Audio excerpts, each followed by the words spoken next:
I'm Cheryl McCoy. I'm speaking today about authentic learning. As you know, authentic learning has been used widely, especially in the field of science and science education, for several decades. And as I was doing my literature search, I made a little wordle of all of the different names that have come to across as authentic learning. Now, I found this information in ERIC, which is the Educational Research um, Repository in the United States for all education. I noticed that there were 4 themes supporting authentic learning that a new author, Audrey Rule, this Journal of Authentic Learning, is talking about. Now, these are the themes, and the reason she's talking about themes is because she's saying the same thing. Authentic learning can sometimes be thought of as other things, such as, let's go back to there we go. Authentic learning, emotive learning, collective learning, integrated learning, hands-on learning, apprenticeship, um, critical friends learning, problem-based learning.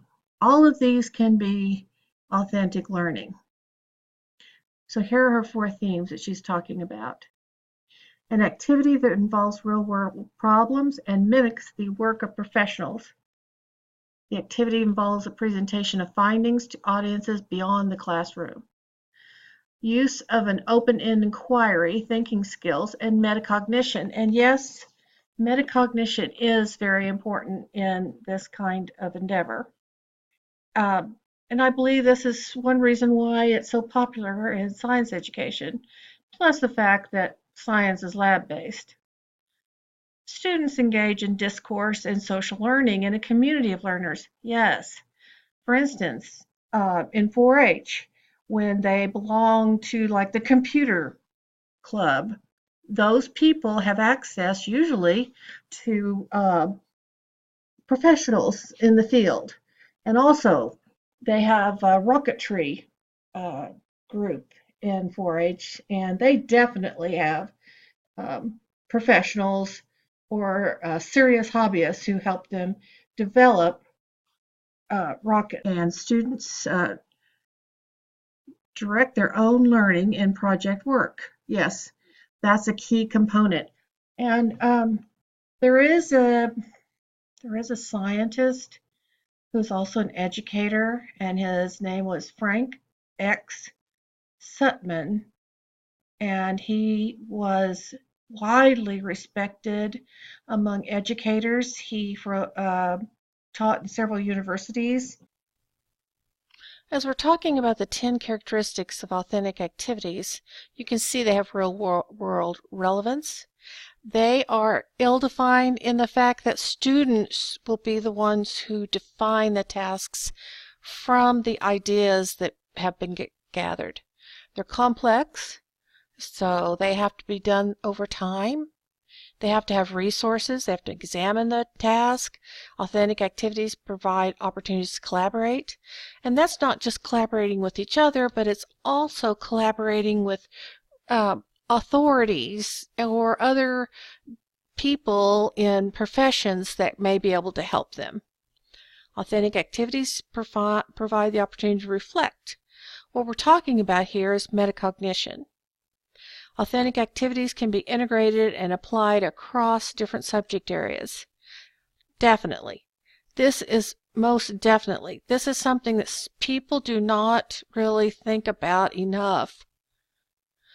Authentic anything is not just science.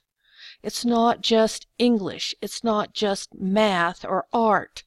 It's all of those things.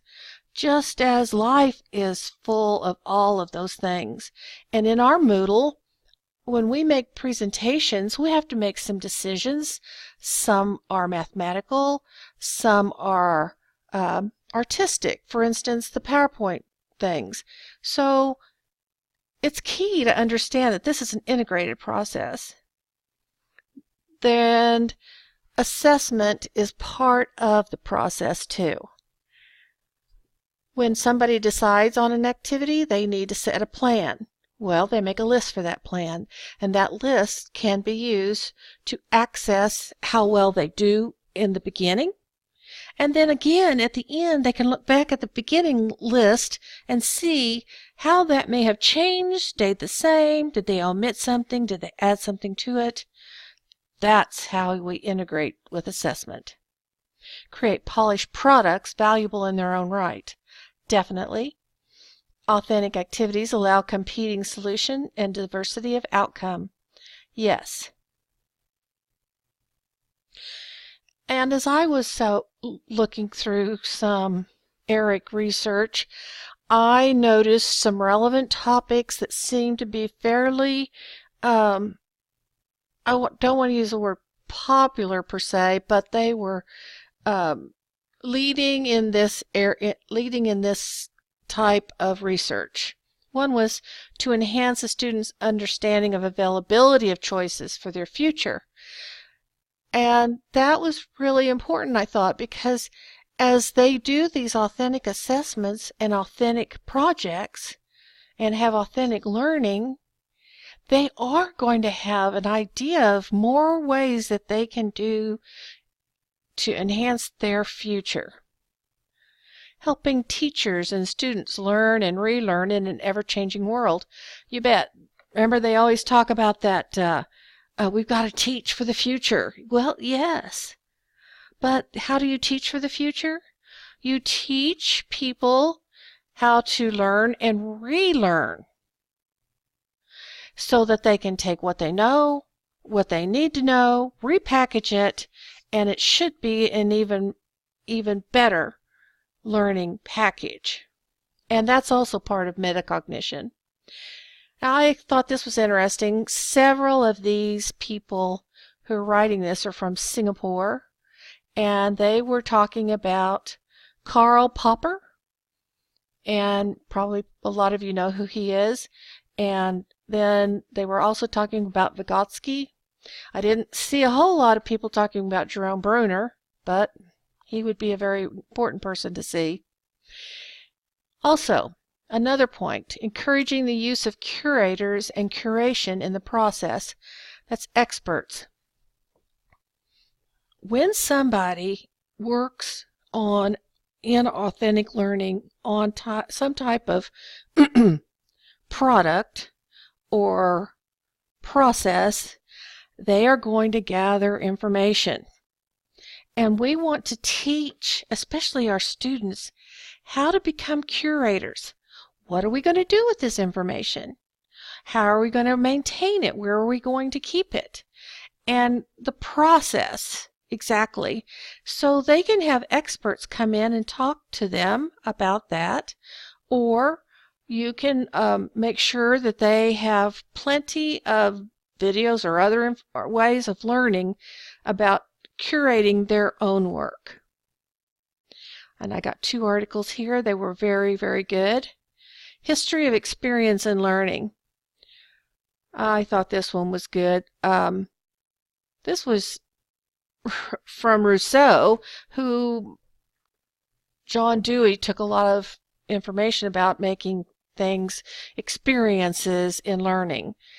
And some of the beginning in the 19th century in America, what we were thinking was authentic, and we've been building from there.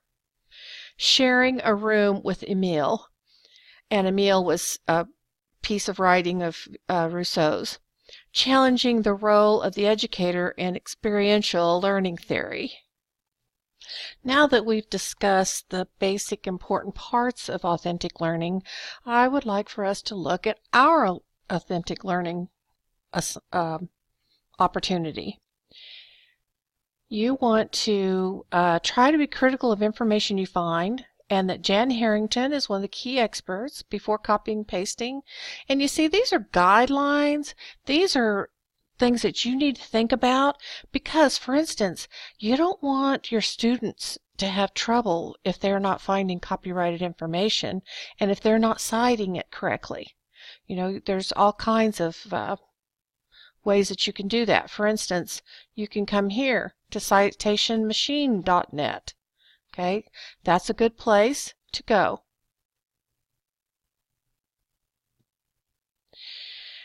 These two evaluating resources from Lloyd Seeley Library and from University of Wisconsin, these two articles are very, very good for you to look at and also to explain with your students. So that's what we're going to do. We're going to talk a little bit about explanations. There's Jan Harrington, and she is the person that Dr. Nellie and others have discussed as an expert in authentic learning. Now, I was talking to you about resources, and those resources for finding out if something needs to be copyrighted or you can trust it on the web. There is no quality assurance. That's right. Anybody can put anything. But you need to encourage the students. For instance, they can go to websites that have that .edu on them. And having that .edu is pretty critical because that means that it's a school of some sort or a college. Now, in most cases, information found on the web has not been checked for accuracy. 'Tis true. Not all websites are created equal. That's also true. They differ in quality, purpose, and bias. So I would like to show you. Okay. Here is that article I was telling you about authentic learning. This is the Educational Research Newsletter and Webinars. If you want to know how valuable, what I do is I go to About Us. And then you take a look at it.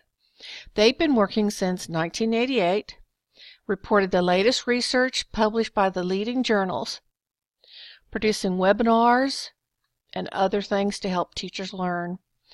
Then it tells how you can order with the PO and get things and what you want to know. Oh, so that's one of the first places. And then I also look at their website address, and if it has .com, I try to find out if they are legitimate. For instance, I would say that this one is legitimate because these are journal writings from doctors and specialists from universities. Now, here's another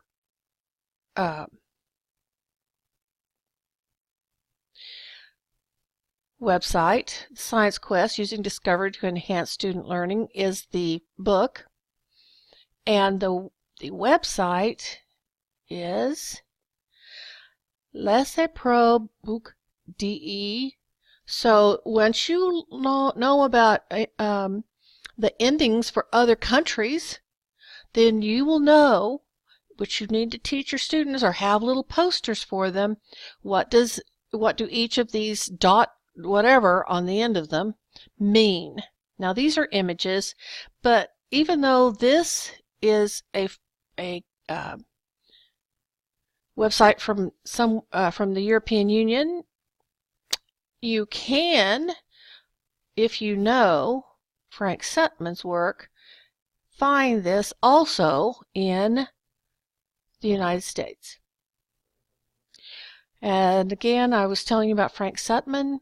He is the one who developed the process of the inquiry matrix.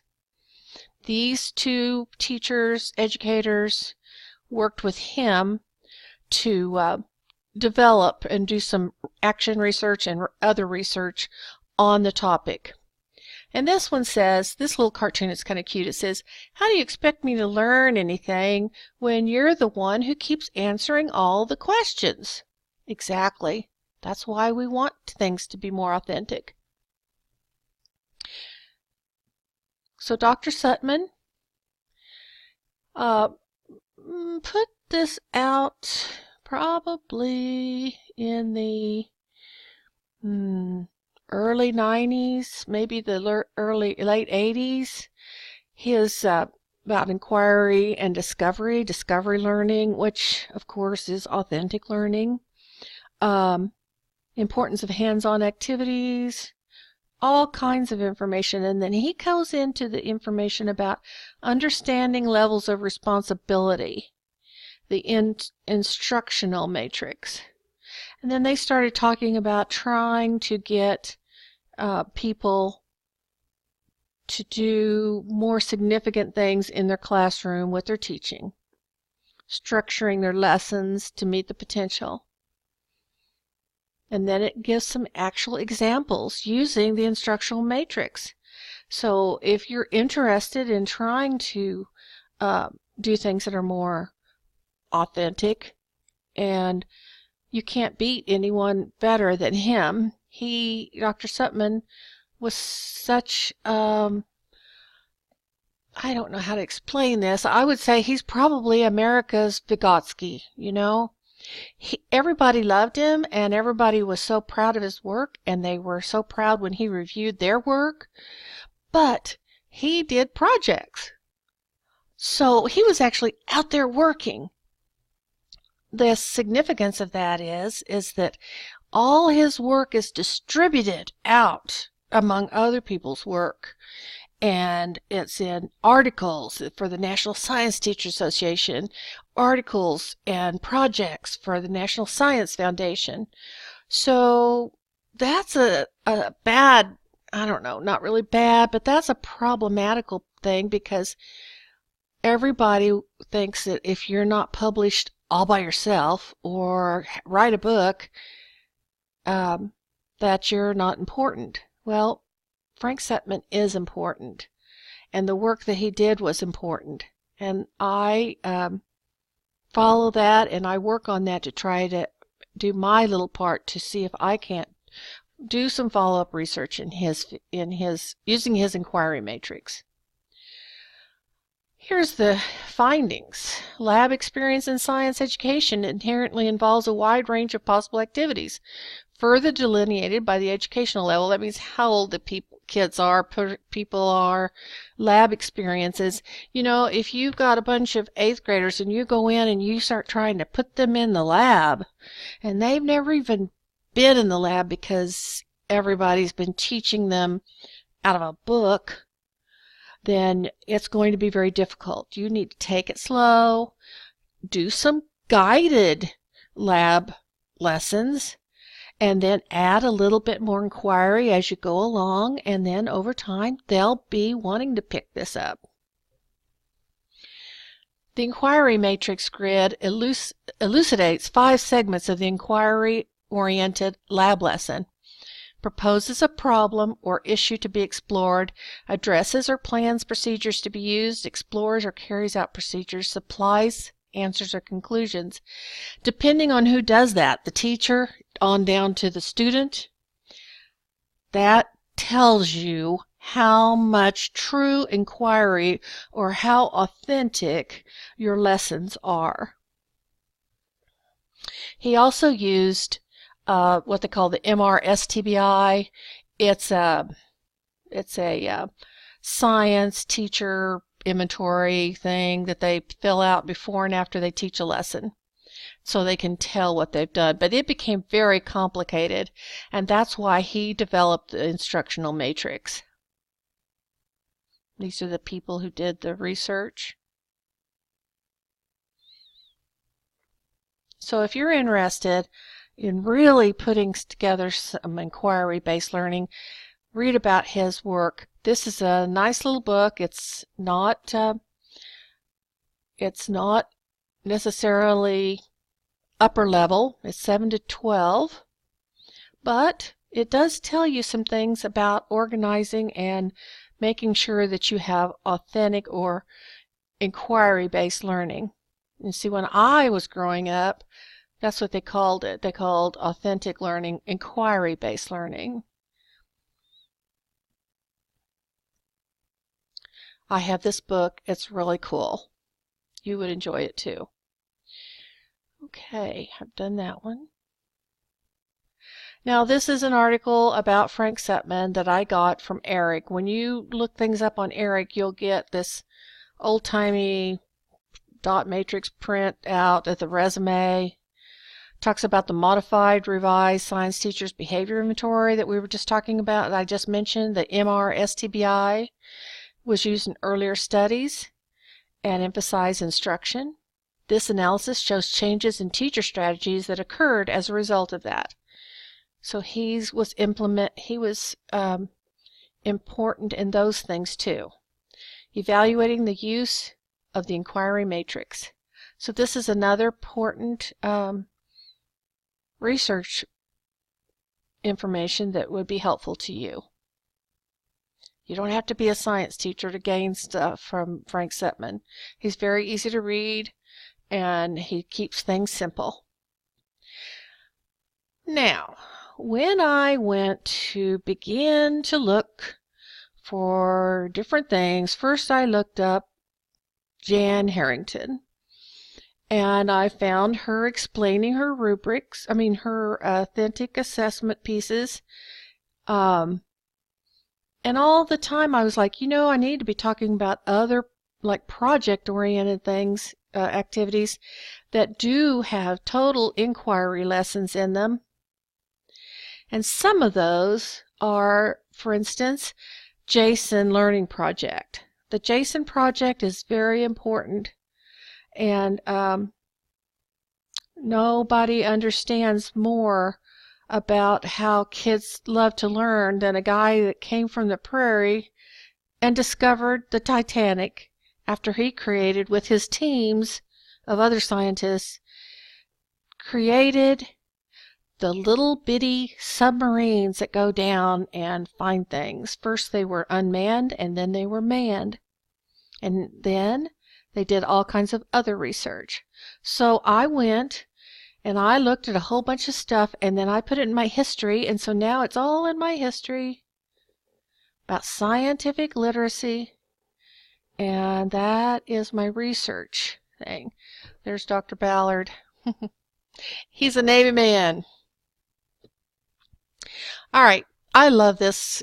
This girl has done such an awesome job. We just came off of the 100th anniversary of 4-H in America, and it is probably the oldest authentic learning opportunity available anywhere.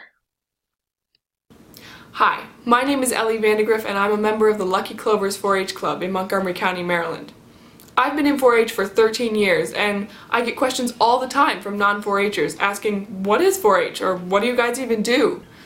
It's kind of hard to answer that question.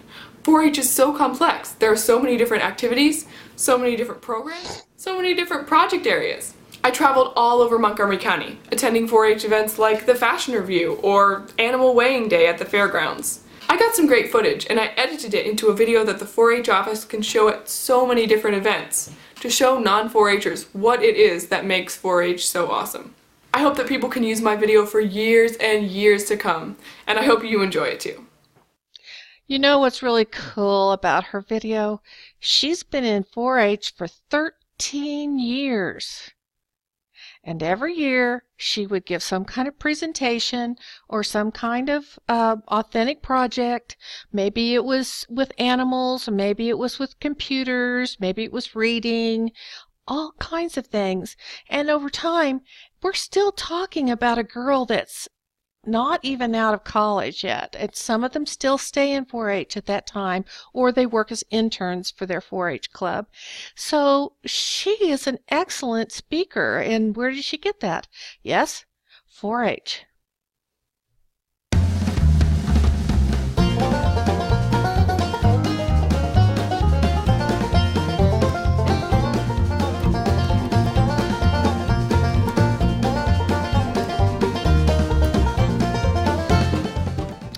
So some of these activities are definitely not authentic. 4-H, they're like, oh, so you work with animals. They're like, oh, you live on a farm, Kai? And I'm like, no. 4-H is much more than just the agricultural part. Oh, 4-H, is that where you herd cattle and shoot guns? What is that? I've never heard of that. And it's just like, okay, now I gotta explain to you what 4-H is, what we do.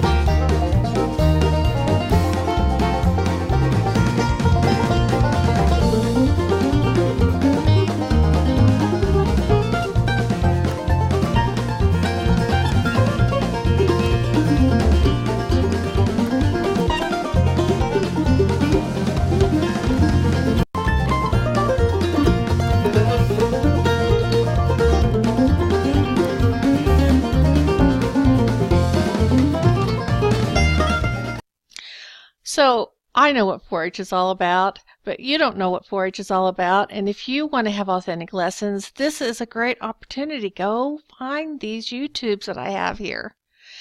So next is Journey North.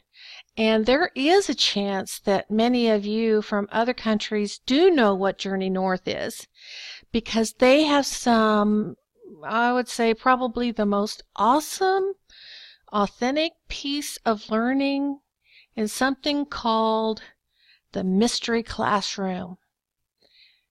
And if you would like to be in the Mystery Classroom, they take students and teachers and classes from all over the world. This is something that's outside the United States that they ask for these people. So if you're in the United States, sorry, you can't be in a Mystery Classroom. But if you're in any other country, you surely may.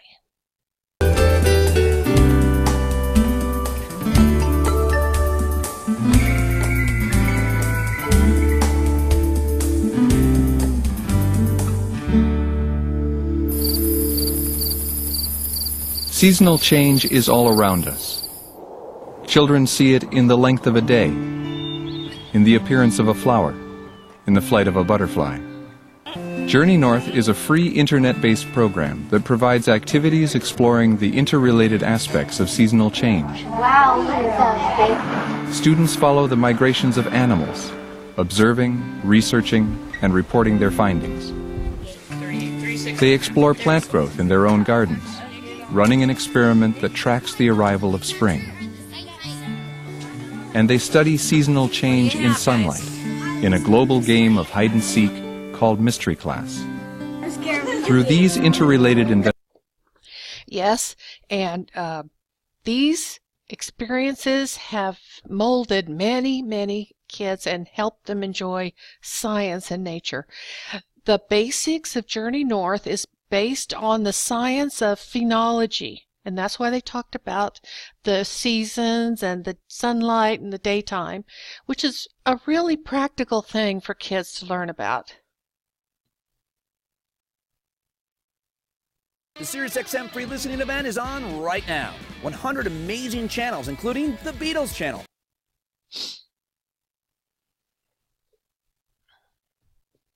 Here's Robert Ballard. Not all who wander are lost. Good afternoon. I'm going to try to get my talk over in 17 minutes and 58 seconds before the tryptophan from the turkey kicks in and we lose the audience. But my voyage of wandering, let's see if we can get that first image up. There we are. My voyage of wandering actually began 55 years ago when I was a junior in high school. You can do the math, I'm 72. I got a scholarship to go to sea on my first oceanographic expedition with the Scripps Institute of Oceanography. It was a National Science Foundation scholarship. I was 17 years old, and I went on my first adventure, and it was in the Pacific Ocean, the largest part of our planet covered by water. It's a third of the planet. And we got rescued by the Coast Guard after getting hit by a rogue wave, and I thought that was really cool. And so over the course of the last 55 years, I've done 140 expeditions of wandering. And in the early phases of my wandering, I had to do it physically. I had to get it, literally go to a world that did not like me. 72% of our planet, as you know, is covered with water, and the average depth of the ocean is 12,000 feet. And it gets down to 35,800 feet where the pressure is 8 tons per square inch and freezing cold. So Our human body is really not set up for that. So my first years of wandering, I had to physically crawl inside an underwater spaceship, basically, and go into inner space, and to be protected by a 2-inch titanium hull from the awesome pressure outside. But during those initial 25 years of wandering beneath the sea, I was able to experience amazing things. One of the coolest parts about my job is for the last 55 years, I've always spent a part of it going to some part of our planet no human beings have ever gone to. And I can't wait. We're going out in June again. So rumors of my death are greatly exaggerated. I'm not keeping at this long.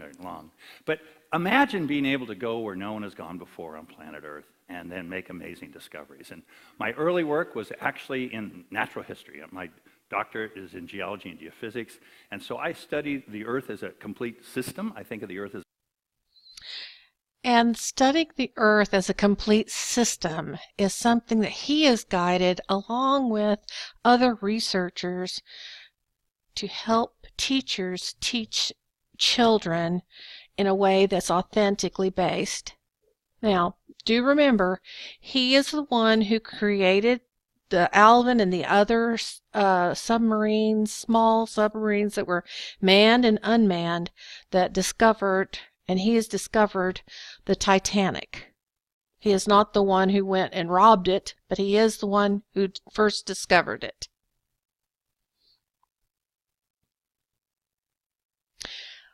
Oh yeah, one more note. And the reason he goes everywhere. He has a team of researchers, and they'll be, in various topics that are related to whatever they're working on. They might be biologists or geologists or hydrologists or whatever. Now, he took a few years and went on journeys, anthropological, archaeological journeys across the Mediterranean Ocean. And he made a point not to tell people where they were, not to provide that data, because when he provided the data about the Titanic, people were still, that was people's graves, but others had to come in and steal the loot, and he did not like that, and so he does not share that information anymore. He will share the data of what they found, and he'll make films and things like that, but he won't tell people where they are, which I'd have to respect him for that. It's great to see you all here. This is really a special occasion for all of us for a whole lot of reasons. And it's my privilege tonight to introduce the man of the century, really, to talk about one of the discoveries of the century, which we're very proud to be a part of here at your university, the University of Rhode Island. I could say a lot of things about Bob, and I'll only say two, to keep this introduction short so we can get right to Bob's presentation. One, Bob is probably the only member of any university faculty in America who could attract as many people to this arena as we sometimes get in for basketball games or Dana Carvey. Mm-hmm. Very few professors of physical oceanography could ever get a crowd this large, I assure you.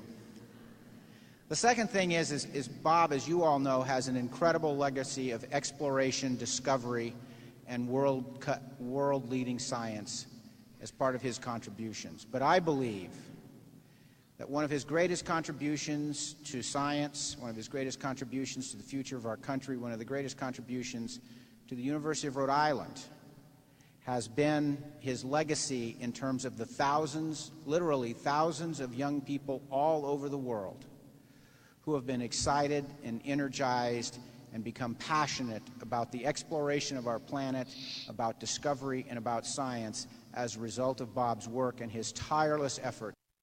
And this is true. If you want to know more about the Titanic discovery, you can go here to the University of Rhode Island, subscribe, and there are also a group of more information. See, he's giving more information about the depths inside it and all that. All authentic learning.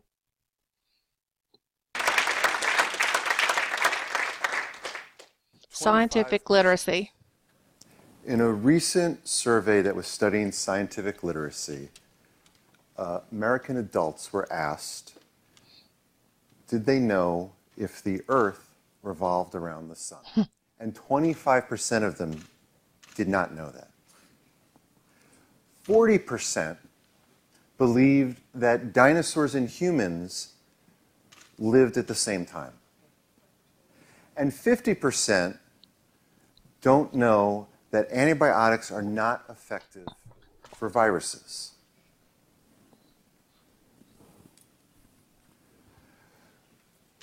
But scientific literacy... Authentic learning can help young people, old people, any people, to discover more about scientific literacy and to discover more about literacy on its own. Michio Keiko.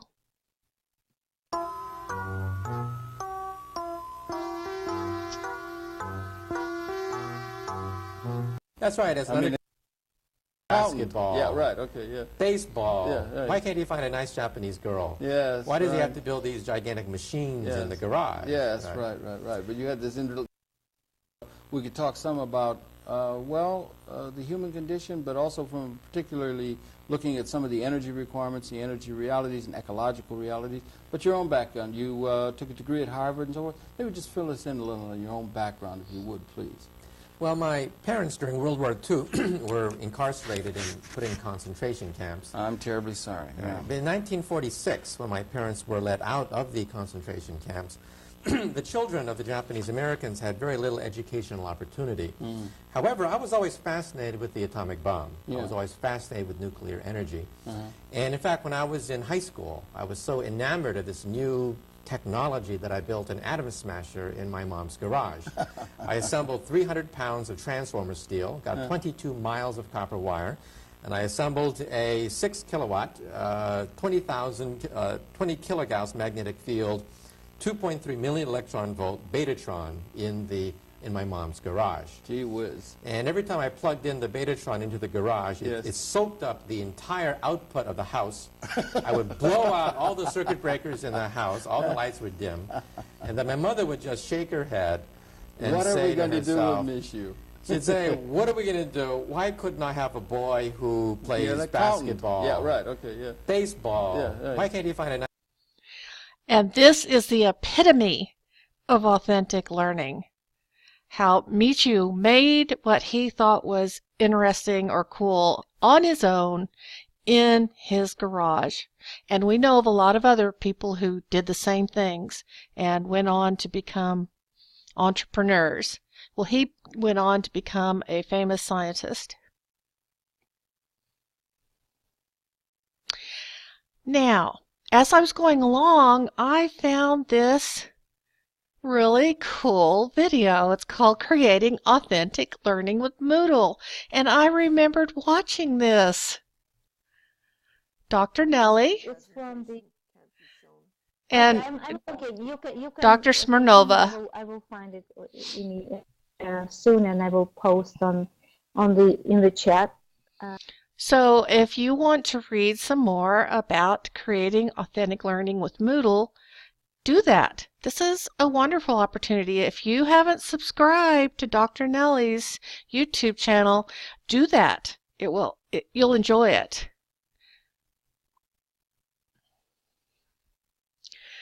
Now here is Dr. Harrington talking about her 9 elements of authentic learning. In this series of short movies, I'm describing 9 elements of authentic learning environments that could be used in schools, universities, or other training and education contexts. In this movie, I'm discussing the first element, authentic context. So there's 9 little short videos that are really nice, and you'd probably want to see those also. So I would say that the rest of it's up to you. I've given you quite a bit of thought, things for thought, food for thought. Go out there and be an authentic learner and find out whatever you can. Thank you very much. If you would subscribe to my YouTube channel, I would really appreciate it.